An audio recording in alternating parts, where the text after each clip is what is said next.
नमस्कार। बिहार में चुनाव खत्म हो चुकल बा और किस्मत के फैसला होखे वाला बा। महज 12 से 24 घंटा अभी इंतजार के समय बच गई बा। इस बीच में महागठबंधन पास हुई कि एनडीए पास हुई, ये तो 14 तारीख के पता चली, लेकिन पूरा बिहार गुनागरित करे में बड़ा बिजी बा। इस चुनाव में दो काम बड़ा महत्वपूर्ण हुए हैं। बिहार विधानसभा के 2025 के चुनाव में दो बेहतरीन काम हुए हैं। उसमें से एक काम यह हुआ है कि जन स्वराज पार्टी एक नई व्यवस्था खड़ी करके बिहार में चुनाव लड़ी है, यानी तीसरा विकल्प बिहार के जनता के देलस। और दूसरा काम ये भइल बा कि आजादी के 75 साल बाद 25 सालों से जिस बूथ पर चुनाव नहीं हो रहे थे, सब नक्सली इलाका, वहां पर इस बार मतदान हुए हैं। यह बहुत सुखद बात हुई है। तो हम पहले बात करेंगे नक्सली इलाकों में हुए मतदान की। नक्सली इलाके कौन कौन है और वहां पर क्यों नहीं मतदान होते थे, यह महत्वपूर्ण सवाल है। नक्सली इलाके चाहे जहानाबाद के एरिया हो, जमुई के चकाई के पूरा बेल्ट हो, कैमूर की पहाड़ी हो,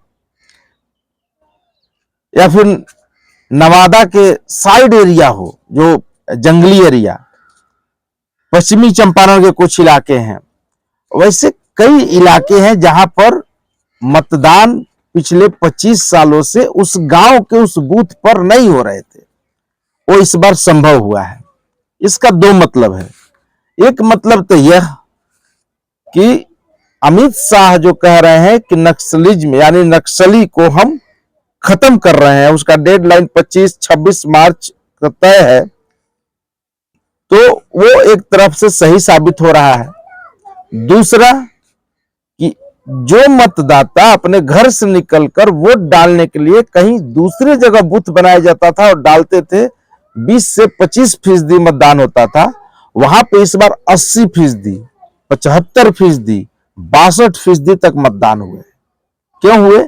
क्योंकि उनके गांव में ही बूथ बनल, उनका गांव में ही पोलिंग पार्टी गई, उनका गांव में ही सब प्रक्रिया भइल। यह से भइल। पोलिंग पार्टी पहले हेलीकॉप्टर से पहुंचाए जाते थे, इस बार जमीन के रास्ते से गए हैं। यह खुशी की बात है। पोलिंग पार्टी से लेकर ईवीएम से लेकर तमाम संसाधन सरकार द्वारा पहुंचाई जाती थी हेलीकॉप्टर के जरिए, इस बार जमीन से चल के गाड़ी से सब कुछ हुआ है। तो कहीं ना कहीं नक्सलिज्म खत्म हुआ है, ये एक उसका उदाहरण है।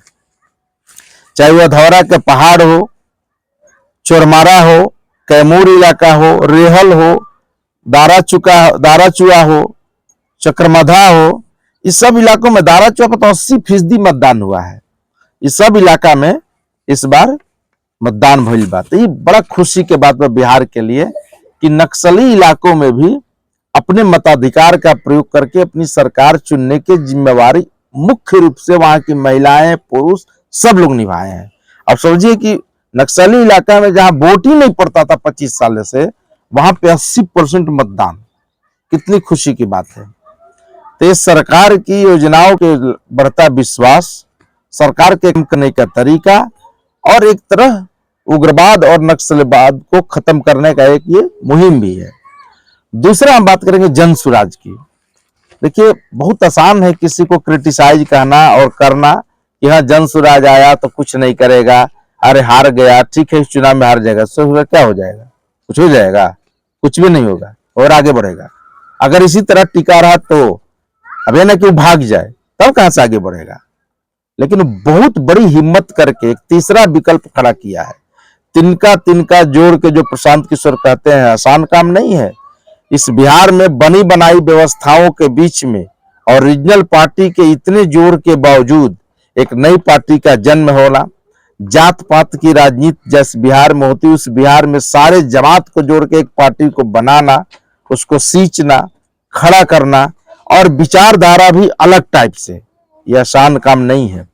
जन स्वराज में जुड़े हुए कोई ऐसा लोग नहीं है जिसको कह सकता है कि ये फलना जात की पार्टी है। जैसे राजद को आप कह सकते हैं कि यादव की पार्टी है, नीतीश को कह सकते हैं कोई कुर्मी की पार्टी है, लेकिन आप प्रशांत किशोर के पार्टी को नहीं कह सकते कि वो फलना जात की पार्टी है, जमात को लेकर के उन्होंने पार्टी को बनाया है।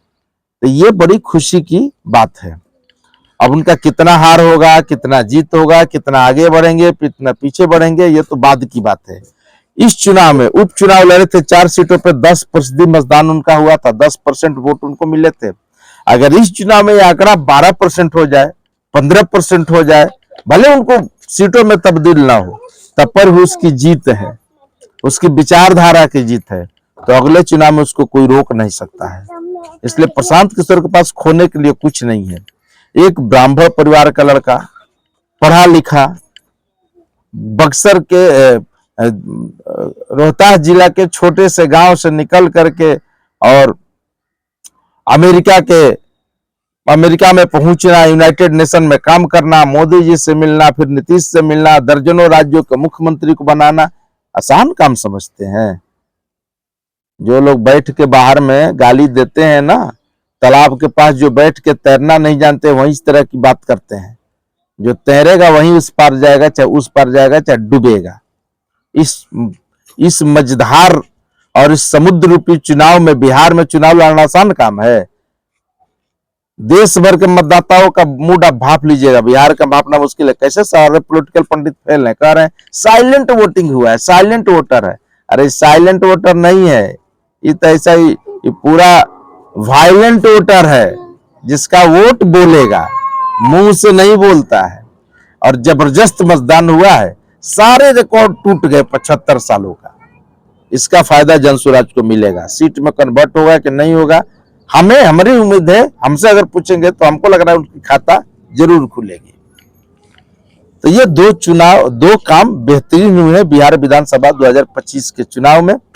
इस दोनों का फायदा बिहार को आगे मिलेगा।